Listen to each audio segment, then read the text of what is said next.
How do falsy values work in JavaScript type coercion?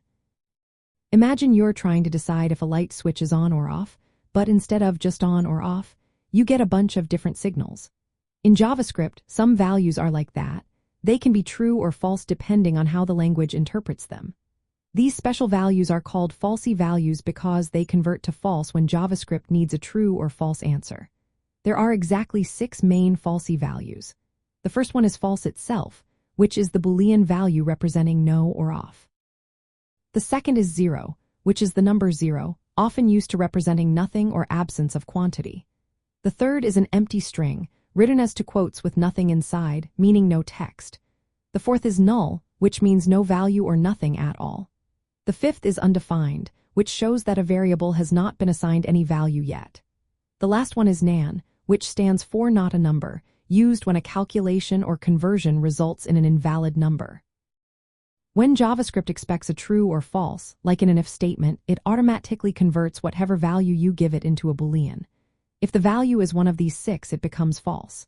If it is anything else, it becomes true. For example, if you write if 0, the code inside runs because 0 is falsy, so the condition is false and the else part runs. But if you write if hello, it runs because a non-empty string is truthy. Type coercion happens in many ways. When you use the Boolean function like Boolean, 0, it returns false.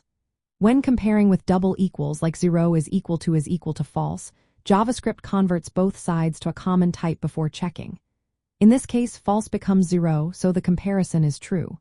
Sometimes coercion can be surprising.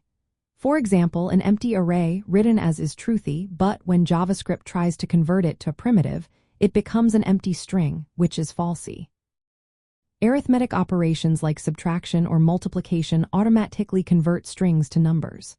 For example, 5 minus 2 results in 3 because 5 is coerced to the number 5. But with the plus operator, if one side is a string, JavaScript treats it as string concatenation, so 5 plus 2 gives 52 instead of 7. Understanding how falsy values work is key to writing clear code. When you check if a variable exists or has a meaningful value, you often relying on its truthiness or falseness. For example, if user input will run if user input is anything other than a falsy value like an empty string or null.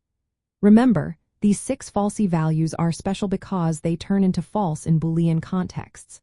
Type coercion makes JavaScript flexible but also tricky, especially when comparing values or doing calculations. Knowing which values are falsy helps you avoid bugs and write code that behaves exactly as you expect.